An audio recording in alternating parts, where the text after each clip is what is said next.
내 계정 꽤 많은데?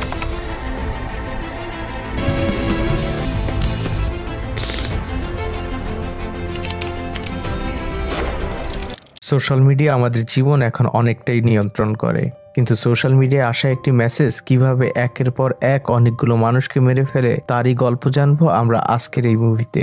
মুভির নাম search out. এটি একটি কোরিয়ান হ্যাকিং মুভি। মুভির শুরুতেই ম্যাক নামের একটি ছেলেকে দেখানো হয়। ম্যাক ছিল খুবই শান্তশিষ্ট আর ভালো একজন মানুষ।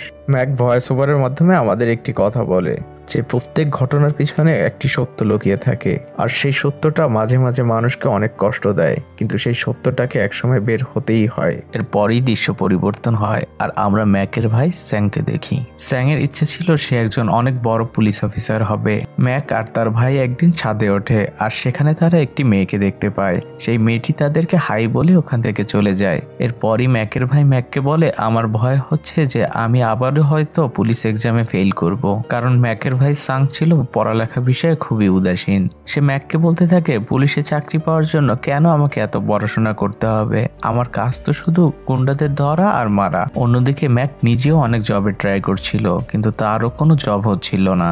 আর এরই ফলে ম্যাক সোশ্যাল মিডিয়ার প্রতি অনেক এডিক্টেড হয়ে যায়। সে দিনের বেশিরভাগ সময় সোশ্যাল মিডিয়ায় ডুবে থাকতো।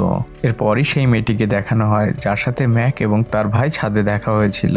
মেয়েটি তার ইনস্টাগ্রাম আইডি ওপেন করে। সে দেখতে পায় এরিশ নামক একটি আইডি থেকে তার কাছে মেসেজ এসেছে, আর মেসেজের নিচে একটি ব্লু হোয়েলের ছবি দেওয়া আছে। আশা করি ব্লু হোয়েল সম্পর্কে আপনারা সবাই জানেন মোটামুটি, আর না জানলে অবশ্যই নিচে কমেন্ট করে জানাবেন। যাই হোক, ওই ব্লু হোয়েলের নিচে একটি মেসেজও লেখা ছিল। সেখানে লেখা ছিল, তোমার জীবনের উদ্দেশ্য কি, কি করতে চাও তুমি তোমার নিজের জীবনে? এরপরই মেয়েটি রিপ্লাই করে যে আমি জীবনে অনেক কষ্ট করে আমার স্বপ্নগুলো পূরণ করতে চাই। তখন এরিশ নামক ওই আইডিটি তাকে রিপ্লাই করে, তোমার এই স্বপ্নটা আসলে কোনো স্বপ্ন না, বরং এটা একটা মরিচিকা। তুমি কি জানতে চাও তোমার জীবনের আসল উদ্দেশ্য কি? এই মেসেজ দেখে ওই মেয়েটা কিছুটা কনফিউজড হয়ে যায়। সে ভাবতে থাকে সে কি রিপ্লাই দিবে।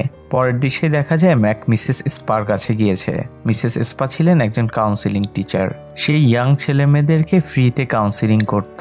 ম্যাকের মূলত উদ্দেশ্য ছিল একটি ছবি তোলা আর সেটিকে সোশ্যাল মিডিয়ায় শেয়ার করা, যাতে করে তার বয়সী ছেলেমেয়েরা এই টিচারের কাছ থেকে ফ্রিতে কাউন্সিলিং নিতে পারে। ম্যাক আর তার ভাই ছাদে উঠে সিগারেট খাওয়ার জন্য। ম্যাক তার ভাইকে বলে, আমার কাছে সু এর মেসেজ এসেছিল। সু হচ্ছে সেই মেয়েটা যার সাথে ওদের গতকালকে ছাদে দেখা হয়েছিল। ম্যাক তার ভাইকে বলে, সু আমার কাছে হেল্প চেয়েছে কাউন্সিলিং এর জন্য। ম্যাকের ভাই ম্যাককে বলে যে তোমার তাকে হেল্প করা উচিত। ওদের সিগারেট খাওয়া শেষে যখন ওরা নিচে নামতে যাচ্ছিল, তখনই ওরা একটি লোককে দেখতে পায় অন্য একটি বিল্ডিং এ। সে লুকিয়ে লুকিয়ে কারো ছবি তুলছিল। ম্যাক এবং তার ভাই ওখানে যাওয়ার চেষ্টা করলে লোকটি ওখান থেকে পালিয়ে যায়। ম্যাক এবং তার ভাই যখন বাইরে যায় তখন তারা সুয়ের ঘরের সামনে পুলিশ দেখতে পায়। ইনভেস্টিগেশন অফিসার তাদের জিজ্ঞেস করে, তোমরা কি গত রাতে এমন কিছু দেখেছো যেগুলো দেখে তোমাদের কোনো সন্দেহ হয়েছে? ম্যাক এবং তার ভাই বুঝতে পারে না যে ইনভেস্টিগেশন অফিসার তাদেরকে এমন প্রশ্ন কেন করছে, কিন্তু যখনই তারা সুয়ের বেডরুমের সামনে যায় তখন তারা যা দেখে তা তারা নিজের চোখেও বিশ্বাস করাতে পারছিল না। তারা দেখতে পায় সু আত্মহত্যা করেছে, কিন্তু ম্যাক কোনোভাবেই মানতে পারছিল না যে সু আত্মহত্যা করেছে, কারণ সু ছিল খুবই হাসি খুশি একটি মেয়ে। গতকালই সে ম্যাকের কাছে কাউন্সিলিংয়ের জন্য হেল্প চেয়েছিল। ম্যাক বাসায় ফিরে সুয়ের মেসেজগুলো দেখতে থাকে আর ওর ইনস্টাগ্রামের একটি ছবির উপর লিখে দেয় সরি, কারণ ও সুকে হেল্প করতে পারেনি। আর তখনই সুয়ের আইডি থেকে ম্যাকের কাছে সেই মেসেজটা আসে যেটা এরিশ সুকে দিয়েছিল, কিন্তু সু তো মারা গিয়েছে। আর এই বিষয়টা ম্যাক তার ভাইয়ের সাথে শেয়ার করে। ম্যাক এবং তার ভাই দুজন মিলে ওই মেসেজে রিপ্লাই করে। তারা জিজ্ঞেস করে, তোমরা সুয়ের সাথে এমন কেন করলে? তখন রিপ্লাই আসে, যা হবার তাই হয়েছে, আমরা কিছু করিনি, বরং সবকিছুই উপরওয়ালার হাতে। এর পরদিনই ম্যাক এবং তার ভাই যায় একজন পুলিশ অফিসারের সাথে। তারা পুলিশ অফিসারকে সবকিছুই খুলে বলে, কিন্তু পুলিশ অফিসার তাদের কোনো কথাই বিশ্বাস করতে চায় না। সে ম্যাকদের বলে যে এটা একটা আত্মহত্যাই ছিল, আর রিপোর্টও তাই বলছে। তোমরা এসব বিষয় বাদ দিয়ে নিজেদের পড়াশোনায় মন দাও। কিন্তু ম্যাক তো হাল ছাড়ার কোনো মানুষ নয়। ম্যাক তার ভাইকে বলতে থাকে, আমরা যেভাবে হোক না কেন সুকে তার ন্যায় বিচার পৌঁছে দিব, আর এই এরিশকেও আমরা খুঁজে বের করব। আর এরই জন্য ম্যাক এবং ম্যাকের ভাই চলে যায় শহরের একজন বড় হ্যাকারের কাছে। সবকিছু শুনে হ্যাকার তাদের হেল্প করতে রাজি হয়। সে ম্যাকদেরকে নূর নামের একটি মেয়ে হ্যাকারের কাছে পাঠায়। নূর বারবার ট্রাই করছিল এরিশের লোকেশন লোকেশন ট্র্যাক করার জন্য, কিন্তু এরিসের আইপি অ্যাড্রেস বারবার জাম করছিল, অর্থাৎ একবার এখানে দেখাচ্ছিল তো কিছুক্ষণ পর আরেক জায়গায়। ম্যাক নূরকে জিজ্ঞেস করে এই এরিসের মানে কি। তখন নূর তাকে বলে যে এরিস মানে হচ্ছে মৃত্যুর দেবতা। নূর তাকে আরো বলে যে এই এরিস যাদেরকে ফলো করে রেখেছিল তারা হয় নিজেরা সুইসাইড করেছে অথবা তাদেরকে কোনোভাবে মারা হয়েছে। ম্যাক নূরকে বলে যে এটা কিভাবে সম্ভব, মাত্র একটা মেসেজ পাঠিয়ে একটা মানুষকে কিভাবে মারে আর কেনই বা মারে। নূর তাকে বলে এটা শুধুমাত্র এরিসই ভালো বলতে পারবে। এরপরই আবার সেই ফটোগ্রাফারকে দেখানো হয় যে লুকিয়ে লুকিয়ে ছবি তুলছিল, অর্থাৎ বোঝা যায় যে আবারও হয়তো কারো কপাল পুড়ছে। যাই হোক, নূর ম্যাককে বলে যে আমরা যেভাবেই হোক এই এরিসকে খুঁজে বের করব, কিন্তু আমাদের খেয়াল রাখতে হবে এরিস যেন এর মাঝে আর কাউকে শিকার না বানাতে পারে। পরদিন সকালে ম্যাক এবং তার ভাই যায় একজন ভিকটিমের বাড়িতে। তারা ভিকটিমের ভাইয়ের সাথে কথা বলতে চায়, কিন্তু ভিকটিমের ভাই তাদের সাথে কোনো কথা বলতেই রাজি হয় না। ম্যাক এবং ম্যাকের ভাই ওখান থেকে চলে আসে। তারা যখন রাস্তা দিয়ে হাঁটছিল তখন ম্যাকের ভাই ম্যাককে বলে যে আমার মনে হচ্ছে কেউ আমাদেরকে পিছু নিয়েছে। আর তখনই তারা দুজন একটু লুকিয়ে পড়ে আর তারা একটি লোককে দেখতে পায়। তারা ওই লোকটিকে ধরার জন্য তাকে ধাওয়া করে, কিন্তু তারা ওই লোকটিকে ধরতে পারে না। এরপরই ম্যাক এবং ম্যাকের ভাই যায় স্পা নামক সেই কাউন্সিলিং টিচারের কাছে। ম্যাক ওই টিচারকে প্রশ্ন করে যে কাউকে মেসেজ দিয়ে কি প্রভাবিত করে আত্মহত্যা করানো সম্ভব। মিসেস স্পা তখন বলে যে এর সঠিক উত্তর এখন আমার কাছে নেই, তবে হ্যাঁ, যদি কেউ এমন হয় যে সে খুবই ডিপ্রেস থাকে তাহলে তাকে সম্ভব, কারণ এমন ডিপ্রেস মানুষদেরকে ম্যানিপুলেট করা খুবই সহজ। আর এরপরই ম্যাক এবং তার ভাই চলে যায় তাদেরই এক ইউটিউবার বন্ধুর কাছে। তার অনেক সাবস্ক্রাইবার ছিল। ম্যাক তাকে সবকিছু খুলে বলে আর সে তাকে রিকোয়েস্ট করে যেন তার সাবস্ক্রাইবারদেরকে একটি মেসেজ দেয় যে এরিস নামক কোনো আইডি থেকে তাদের কাছে যদি কোনো মেসেজ যায় যেন তারা ইগনোর করে। এরপরে দেখা যায় ম্যাক এবং তার ভাই সাং একটি পার্কে বসে আছে আর ম্যাক সাংকে বলছে যে আমার কারণে তোমার পড়া হচ্ছে না আর আমার নিজেরও জব খোঁজা হচ্ছে না, বরং আমরা এই কেসটার পিছনে ইনভেস্টিগেশন অফিসারদের মতো লেগে আছি। আর এরই মধ্যে সাংয়ের ফোনে নূরের মেসেজ আসে। নূর এরিস সম্পর্কে কিছু তথ্য পেয়েছে। তারা দুজন দ্রুত নূরের ওখানে চলে যায়। নূর তাদেরকে এরিসের একটি মেসেজ দেখায় যেখানে ওই সেম কথাই লেখা ছিল যে তোমার জীবনের উদ্দেশ্য কি। নূর তাদেরকে বলে যে কেউ হয়তো আমাদের উপর নজর রাখছে। তখন ম্যাক বলে যে আমাদের অবশ্যই পুলিশের কাছে যাওয়া উচিত। নূর বলে যে না, আমি নিজেই এই এরিসকে খুঁজে বের করব। ম্যাক এবং তার ভাই নূরের ওখান থেকে বের হয় আর তখনই তারা সেই ফটোগ্রাফারটিকে দেখতে পায় যে লুকিয়ে লুকিয়ে আবারও ছবি তুলছিল। তারা নূরকে ফোন করে এই কথাও জানায়। নূর তখন ওই লোকটিকে এসে ধরে ফেলে, কিন্তু এই লোকটি কোনোভাবেই এরিস ছিল না। এই লোকটি জানায় এরিসও তাকে ব্ল্যাকমেইল করছিল, অর্থাৎ তার অনেক সিক্রেট এরিসের কাছে ছিল।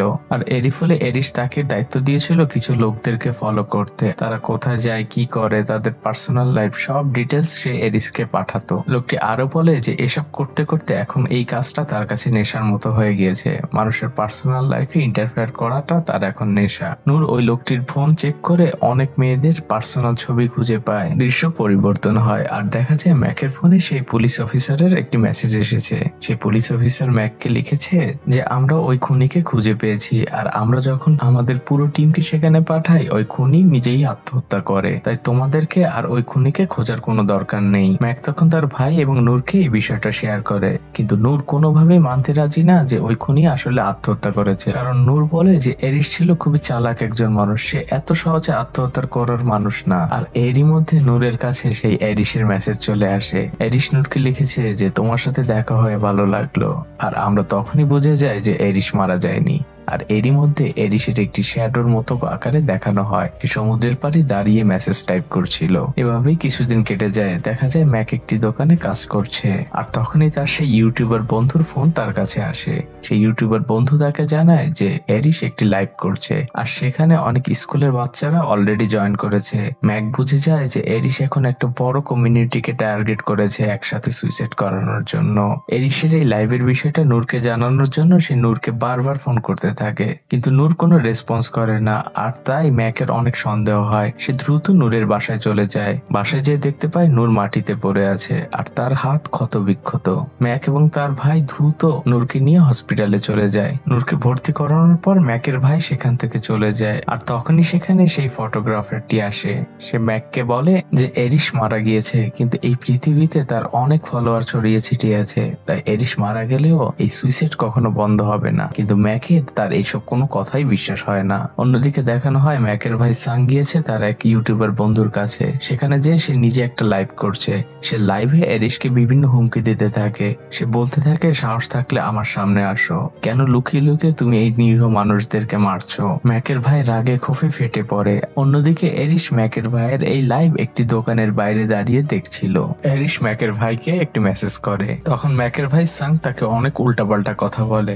এক পর্যায়ে এরিশ সাংকে এমন কিছু কথা বলে যেগুলো সাং ছাড়া আর কেউই জানতো না এই পৃথিবীতে। এরিশ তাকে বলে যে তুমি যে পুলিশে ভর্তি হতে চাও এটা তোমার কোনো প্যাশন না, বরং তুমি তোমার নিজের বাবার কাছে নিজেকে প্রুভ করতে চাও এর মাধ্যমে। আর তখনই এরিশ সাংকে একটি গান সেন্ড করে, গানটির নাম ছিল ব্ল্যাক সানডে। সাং এই গানটি শুনতে শুনতে আরো হিপনোটাইজড হয়ে যায়, আর তখনই সে সুইসাইডের চেষ্টা করে, কিন্তু ম্যাক এসে তাকে বাঁচিয়ে নেয়। এরপরই ম্যাক যায় নূরের সাথে দেখা করতে। নূরের অবস্থা এখন আগের থেকে অনেকটাই ভালো। নূর ম্যাককে বলে যে আমি এরিশকে প্রায় ধরেই ফেলছিলাম, আর তখনই এরিশ আমার ছোটবেলার কিছু কষ্টের কাহিনী আমাকে মনে করিয়ে দেয়, আর আমার তখন মনে হচ্ছিল যে আমি সুইসাইড করি। অর্থাৎ এরিশ পুরোই আমাকে নিজের কন্ট্রোলে নিয়ে নিয়েছিল। ম্যাক তখন মনে করতে থাকে যে নূরের মতো এত স্ট্রং একটি মেয়েকে যখন এরিশ নিজের কন্ট্রোলে নিয়ে নিতে পেরেছে, তখন অন্যদের তার নিজের কন্ট্রোলে নেওয়া তো মামুলি ব্যাপার। নূর ম্যাককে একটি ফাইল দেয় আর বলে যে এই ফাইলটা তোমাকে এরিশ পর্যন্ত পৌঁছাতে সাহায্য করবে। ম্যাক ওই ফাইলটি নিয়ে তার ইউটিউবার বন্ধুর কাছে চলে যায়, কিন্তু তার বন্ধু আর এবার লাইভ করতে রাজি হয় না। সে বলে যে এর ফলে আমার নিজের জীবনের উপর অনেক ঝুঁকি আসতে পারে। আর তখন ম্যাক সেখান থেকে বেরিয়ে আসে, আর পথের মধ্যেই এরিশের লোকজন ম্যাককে ঘিরে ফেলে। আর তখনই সেখানে ম্যাকের ভাই সাং চলে আসে। সে ম্যাককে বাঁচিয়ে নেয়। সে ম্যাককে বলতে থাকে, ভাগ ম্যাক ভাগ। ম্যাক তখন সেখান থেকে দৌড়ে পালায়, কিন্তু এরিশের লোকজন তখন সাং এর পিছনে পড়ে যায়। ম্যাক ওখান থেকে সরাসরি চলে যায় সেই পুলিশ অফিসারের কাছে। সে যখন সব বিষয়গুলো পুলিশ অফিসারকে বলে, তখন ঘটে উল্টো ঘটনা। পুলিশ অফিসার তাকে গান পয়েন্ট করে আর বলে যে তোমাকে আমি নিষেধ করেছিলাম এই কেস থেকে দূরে থাকতে, কিন্তু তোমরা আমার কোনো কথাই শুনোনি। আর তখনই আমরা বুঝতে পারি যে এই পুলিশ অফিসারকেও এরিশ ব্ল্যাকমেইল করেছে। পুলিশ অফিসার ম্যাককে নিয়ে এরিশের কাছে যায়, আর আমরা তখন প্রথমবারের মতো এরিশকে দেখতে পাই। বলুন তো কে হতে পারে এরিশ? আমার নিজেরও কল্পনায় ছিল না। আমরা দেখতে পাই এরিশ আর কেউই না, এরিশ হচ্ছে সেই কাউন্সিলিং টিচার মিসেস স্পা। সে মানুষদেরকে ব্ল্যাক সানডে নামের একটি মিউজিক পাঠাতো, আর যেটা শুনলে মানুষ তার নিজস্ব হিতাহিত জ্ঞান হারিয়ে ফেলতো। তখন সে মানুষকে তার নিজের ইচ্ছা মতো যা খুশি তাই করাতে পারতো, কিন্তু এটা হতো স্টেপ বাই স্টেপ। যেমন সে প্রথমে একটি মেসেজ পাঠাতো আর এর মাধ্যমে তাদেরকে ইমোশনাল করে ফেলতো, আর এর পরের ধাপেই সে তাদেরকে এমন কিছু মুভি দেখাতো যার ফলে তাদের মানসিক অবস্থা আরো বিকারগ্রস্ত হয়। এরপরে তাদেরকে বলতো নিজেদেরকে ক্ষত বিক্ষত করতে, আর ফাইনালি তাদেরকে সুইসাইড করতে বাধ্য করতো। ম্যাক তখন তাকে বলে যে আপনি কি আমাকে মারতে চান এই জন্যই যে আমি আপনার কাছ থেকে কাউন্সিলিং নেইনি। মিসেস স্পা তখন কিছুটা মুচকি হাসি দেয়, আর তখনই দেখানো হয় যে ম্যাক নূরের দেওয়া সেই ফাইলটি ওপেন করেছে। আর তখনই আমরা জানতে পারি যে মিসেস স্পা কেন এসব করছে। দেখানো হয় যে 3 বছর আগে ম্যাক এবং তার ভাই একটি রেস্টুরেন্টকে এক্সপোজ করে। ওই রেস্টুরেন্টে অনেক হাইজেনিক খাবার বানাতো। ম্যাক এবং তার ভাই গোপনে সেই হাইজেনিক খাবারের ভিডিও করে সেটি সোশ্যাল মিডিয়ায় ছেড়ে দেয়, আর এটি রাতারাতি ভাইরাল হয়ে যায়, যার ফলে ওই রেস্টুরেন্টে মানুষজন যাওয়া অফ করে দেয়। আর এর ফলে ওই রেস্টুরেন্টের মালিকের অনেক ক্ষতি হয়। একটা টাইমে সে দেনায় এতটাই ডুবে যায় যে সে সুইসাইড করে। আর ওই মালিকের মেয়েই হচ্ছে এই মিসেস স্পা। সে ম্যাক এবং সাং এর আশপাশের লোকদের মারতে থাকে প্রতিশোধ নেওয়ার জন্য, যাতে করে ম্যাক এবং সাং এর জীবন একদম অতিষ্ঠ হয়ে ওঠে। সে ম্যাক এবং সাংকে ধীরে ধীরে মারতে চেয়েছিল। ম্যাক তখন মিসেস স্পাকে বলে যে তুমি কি মনে করো যে তুমি এইসব করে জিতে গিয়েছো? তুমি একজন খুনি, আর তুমি যাদেরকে মেরেছো সবাই ছিল নিষ্পাপ। কিন্তু এই কথায় মিসেস স্পার কোনো কিছুই যায় আসে না। সে হাসতে থাকে আর ম্যাককে বলতে থাকে যারাই মারা গিয়েছে সবাই তোমাদের জন্যই মারা গিয়েছে, কারণ তোমরা দুজন মিলে আমাকে মনস্টারে পরিণত করেছো। তখন ম্যাক চিৎকার করে বলে যে তোমার খেলা এখানেই শেষ। আর তখনই নূরের একজন বন্ধু সেখানে ঢোকে আর ওই পুলিশ অফিসারকে সে মেরে ফেলে, কিন্তু ততক্ষণে মিসেস স্পা ওখান থেকে বেরিয়ে ছাদে চলে যায়, আর ম্যাকও তার পিছু পিছু ছাদে চলে আসে। ম্যাক মিসেস স্পাকে বলে যে তুমি যা কিছুই বলেছো না কেন তা পুরো পৃথিবীর মানুষ এতক্ষণ দেখেছে, অর্থাৎ তুমি এক্সপোজ হয়ে গিয়েছো। মিসেস স্পা তখন ম্যাককে বলে যে তুমি কেন এমন করলে, আর এটা বলতে বলতে দেখেই সে ছাদ থেকে লাফ দেয় সুইসাইড করার জন্য, কিন্তু পুলিশরা আগে থেকেই নিচে প্রস্তুত ছিল। তারা মিসেস স্পাকে গ্রেপ্তার করে আর দেখানো হয় যে মিসেস স্পা এমন 136 জন মানুষকে হিপনোটাইজ করে খুন করেছে। আর আমরা দেখতে পাই ম্যাক একটি ব্লগ লিখছে, সেখানে সে লেখে যে মিসেস স্পার এই মনস্টারে পরিণত হবার পিছনে আসলে তাদেরই দোষ। আর এখানেই সুন্দর মুভিটি শেষ হয়ে যায়।